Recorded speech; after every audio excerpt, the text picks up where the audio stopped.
Do know here across the United States, a big story has been the weather and about the drought specifically.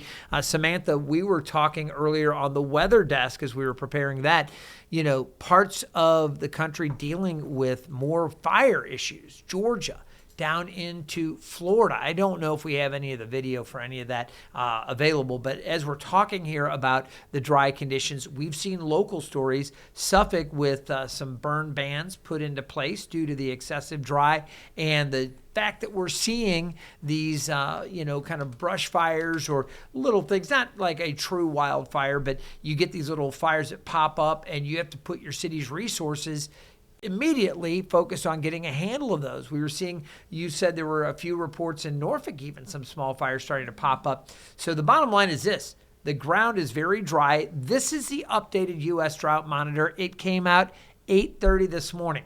Now, to be, completely up on this with everybody, I want you to know this is what is put together and released every Thursday morning at 8:30. They actually use data that has been compiled since last Tuesday. So the fact that we've been dry the past couple of days, there are a couple light sprinkles, nothing's really changed there.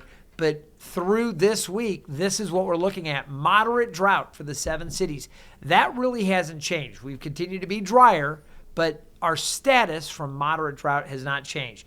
Talking Hampton, Newport News, Poquoson, Southside, Virginia Beach, Portsmouth, Norfolk, Chesapeake, and Suffolk, Isle of Wight, all still in moderate drought. Areas north of the Albemarle Sound, still in moderate drought, although we're getting drier. Now, I will say this. I mentioned yesterday and the day before, I thought we would see this drought monitor showing more of the outlying areas kind of encroaching with the severe drought. That's exactly what we've seen. Now, Williamsburg, James City County, parts of York, all of the Middle Peninsula, Northern Neck, and Eastern Shore, all under severe drought. More severe drought across Surrey, back out towards Petersburg. You look down around Emporia, we had that area where there was extreme drought, which went from Roanoke Rapids down through Rocky Mountain, kind of hooked back around to Raleigh. That extreme drought has expanded. Connor, it's not a good situation. We need some rain. Fortunately for our area, there is a shift in the pattern, it looks like, starting to come up. Now, extreme drought. Look at that. Yeah, exceptional drought down in Florida. Matter of fact, we'll take a closer look at this. Let's go ahead and take a look. I'm going to zoom in. The whole country almost. Yeah, but there are some areas that are hit exceptionally hard. Western parts of North Carolina, this was something else we were looking at. Avery County, in the northwest part of North Carolina, they're dealing with some wildfires. I believe it's 40% contained, the one in Avery County there, but some concern. Keep in mind, they're dealing still with what was left over from Helene, that hurricane that did all the damage out in western parts of North Carolina. When that takes down trees or creates flooding and leaves the trees down from those areas, that stuff sits in dry conditions for a year. It dries out. So now you've got more natural fuel down on the ground. That's why they are so concerned with that. Back across South Carolina into Georgia, there's more potential for burning down there. Of course, Florida into South Georgia, extreme and exceptional drought for Northwest Colorado as well. So a very dry situation. I'm going on and on and on. Do you guys have questions before we get into the forecast? No, I think that this is something that started kind of bubbling up, if you will, a couple weeks ago, and I'm amazed at how far it's gotten without us getting any relief. We were worried about this early last week. Here we sit on Thursday, and this is an ongoing situation.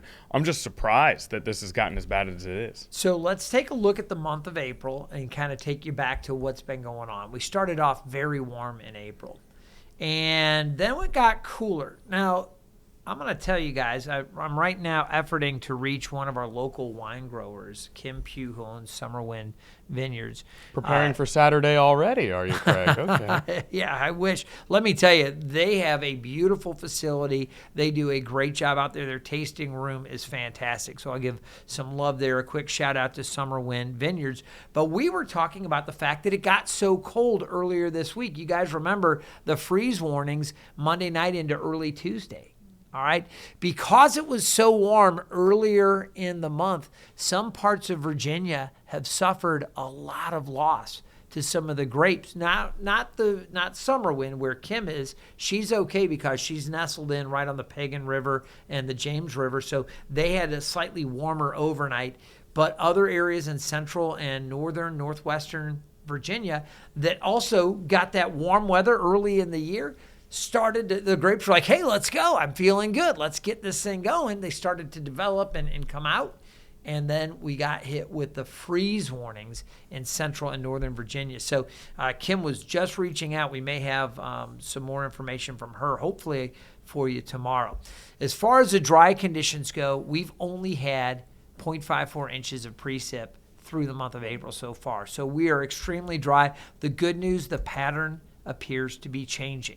We'll be dry again today, but tomorrow, isolated showers, maybe a couple of stray storms as we go late Friday afternoon. And then Saturday, a better chance for isolated to scattered showers and storms Saturday night into Sunday morning. I think we'll also see rounds of wet weather Tuesday and eventually on Thursday as well. So there is some hope that we actually have a legitimate shift in the pattern. Of the levels, sorry, I didn't mean to cut you off there, Craig. Of the levels that we see here, isolated, scattered, numerous, washout, what do we need to hit in order to feel more comfortable about our situation? So this is just a depiction based on kind of percentages. You know, when you have 30% chance for showers or 30% coverage, it's hit and miss. It's very isolated. You get 40 to, say, 60%, that's scattered.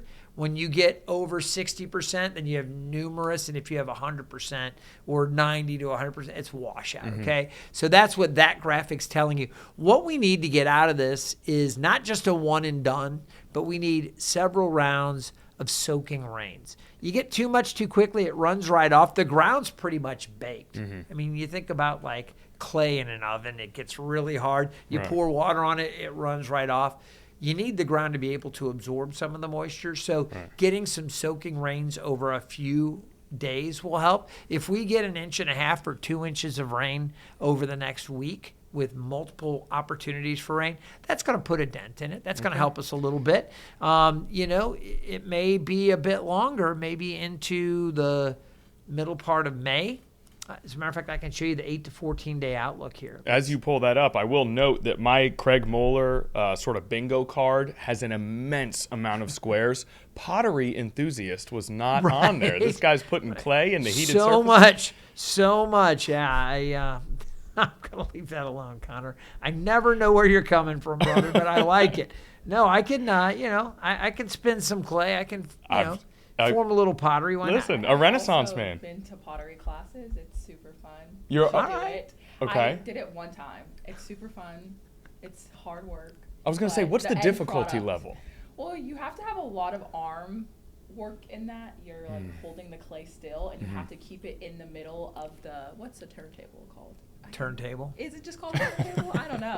It's a pottery wheel. Yeah. Yes. Pottery wheel. You have to keep it in the center, or else it could. It starts to wobble. Your clay is wobbled. Starts to wobble. But yeah, it's super fun. I actually went to a little place in Virginia Beach. Nice. And I made a little 2 pottery pieces. The other thing that's fun about pottery is you can paint it and then fire dry it, and then it becomes vibrant. It's super cool. Okay. All right, back to the forecast. We're learning new things here. I love that. Yeah, Samantha dropping a little pottery knowledge on us. Okay, so you look out over the 8 to 14 day outlook, and the Mid-Atlantic region there, Norfolk, is included in that slightly wetter than normal thing. So that's pretty encouraging there. And the temperatures may be a little cooler than normal for the Mid-Atlantic as well. So this is really representing a change. Remember, for the longest time, the East Coast was baking. We've been so above average. So looking at an 8 to 14 day outlook, that is certainly very, very helpful. Are we doing okay on time? Do we need to get to a break? If you want to take a break, if we do that very quickly, we'll come back, and I want to hit for you the future cast. We'll just give you a sense, because I do know folks have a lot of plans coming up Friday and Saturday, so we'll give you your weekend look ahead in just a couple minutes. I think that's a great idea. Let's go to a break. As we wrap up with our drought coverage, I want to note the City of Suffolk Fire Marshal's Office, that temporary ban on all burning within city limits due to dangerous environmental conditions. I want to follow up on what you had said. There is a burn ban in Suffolk, so be careful if you're out in that area. Connor, one of the quick thing on that burn ban. Yesterday, we had gusty winds. Today, the fire risk is not as great, but obviously still very dry and warm today, so they're not taking any chances, and I concur, that's fine. But yesterday, we were having gusts 20 to 30 miles per hour. Today, the winds are much lighter, so some good news there. Okay.